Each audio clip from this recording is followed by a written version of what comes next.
अस्सलामु अलैकुम वरहमतुल्लाहि वबरकातुहू। अज़ीज़ान मिल्लत इस्लामिया, आप तमाम उम्मती को वो फसल की तरफ से सलाम अर्ज़ है। घर में बड़ी पर्दानिशीन इज़्ज़तदार माँ और बहनों को वो फसल की तरफ से सलाम अर्ज़ है।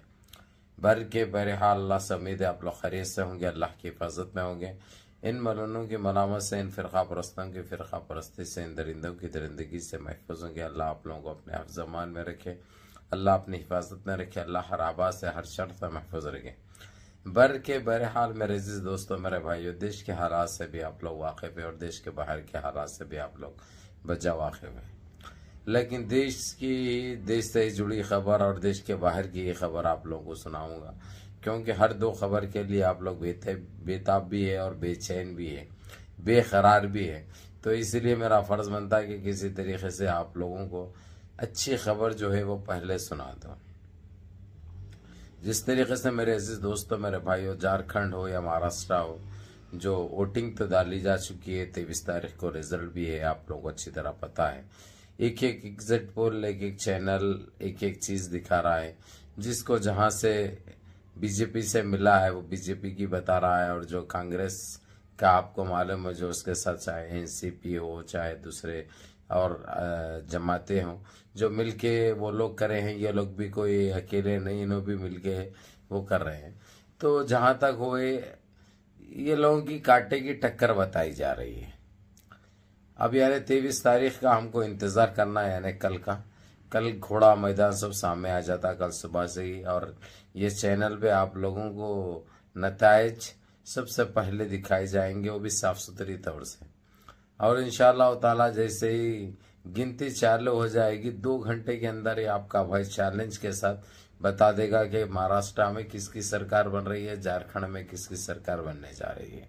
उसके बाद चैनल वाले क्या बताते हैं, फिर आखिरी में क्या दोहराते हैं, क्योंकि इनकी दलाली तो आप लोगों को अच्छी तरह अंदाजा है। लेकिन ये आपका भाई आप लोगों को साफ सुथरी और सच्ची न्यूज तो दिखाते आ रहा है, दिखाते रहेगा इंशाल्लाह। और इनके जितना हो सका इनको बेनकाब भी कर रहा हूँ, इनके पर्देफाश भी कर रहा हूँ। हालांकि ये लोग दुनिया के डराना धमकाना इनकी चलते रहती ये दुकान, लेकिन इससे फर्क आपके भाई को नहीं पड़ता था। कल भी हक बोलता था, सच बोलता था, आज भी हक बोलता हूँ और सच बोलता हूँ इंशाल्लाह।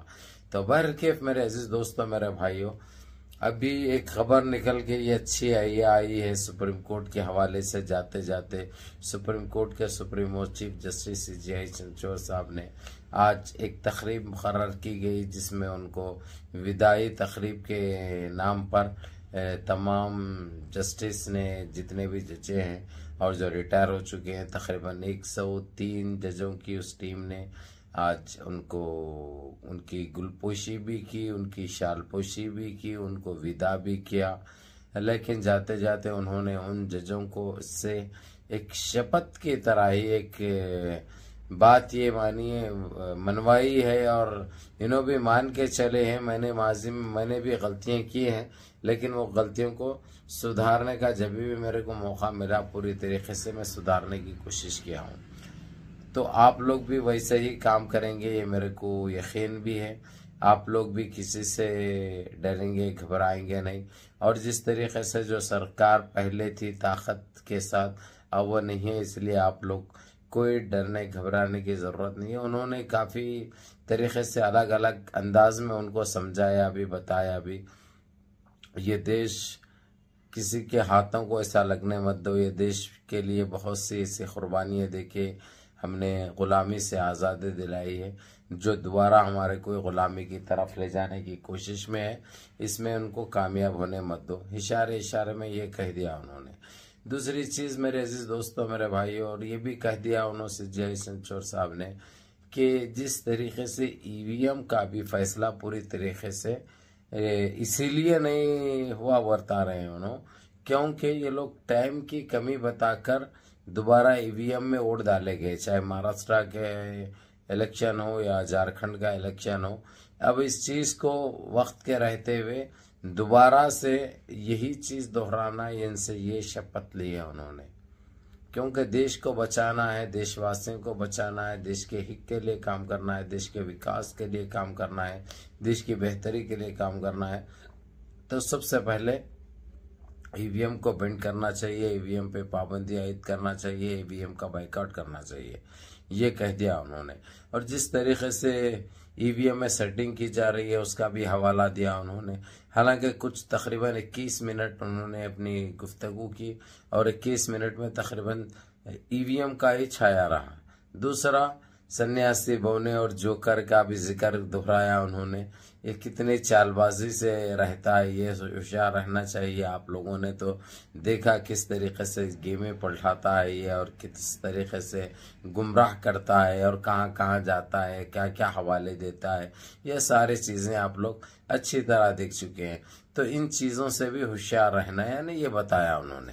दूसरी चीज़, अजीज दोस्तों, मेरे भाइयों, मेरी माँ और बहनों, आप लोगों को ये बता दूं, जो फ़लस्तीन का जो मसला है, फ़लस्तीन का हो, ईरान का और इसराइल का, अब ये बिल्कुल फ़लस्तीन तो एक तरीके से अभी रस्मी तौर से डिक्लेयर तो नहीं हुआ, लेकिन ये तकरीबन आज़ाद हो चुका है।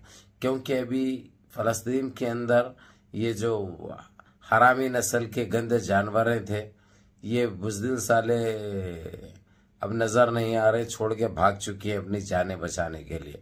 सुरंग का जिक्र तो मैं कर चुका हूँ इससे पहले की वीडियो में आप लोगों को। जो सुरंग बनाई थी उन्होंने तेहरान पहुँचने के लिए, लेकिन तेहरान तो नहीं पहुँचे ये लोग, का क्रियाक्रम भी होगा, इनको इनके अंजाम तक भी पहुँचा दिया गया। ये सब अल्लाह की तरफ से, ये सब। हालांकि ईरान के पास तो अलादीन का चिराग नहीं है, जो चाहे मालूम हो जाए।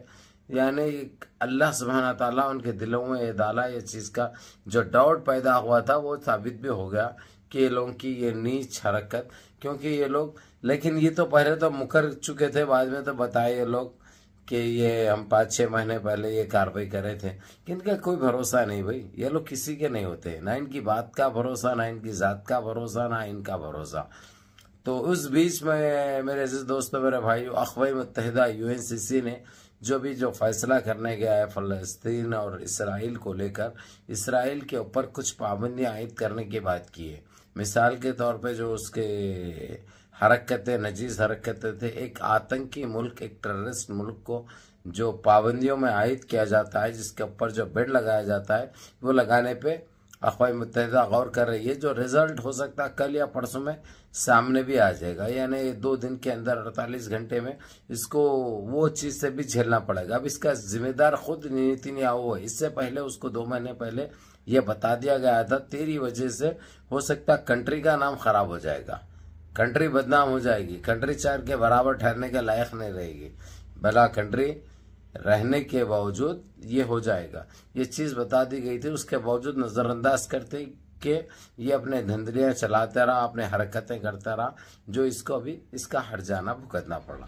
भर के मेरे अजीज दोस्तों, मेरे भाइयों, बहुत बड़ी खबर थी। इंशाअल्लाह ताला आप लोगों को ये खबरें ऐसे ही मिलता रहेगी। मुनज़्ज़म रहिए, मुत्तहिद रहिए, अपनी सफ़ों में इत्तेहाद बरकरार रखें, नमाज़ों की पाबंदी करिए, माँ बाप की खिदमत करिए, बड़ों के अहकाम पे अमल करिए, और अपने इस भाई को भी दुआ में याद रखिए।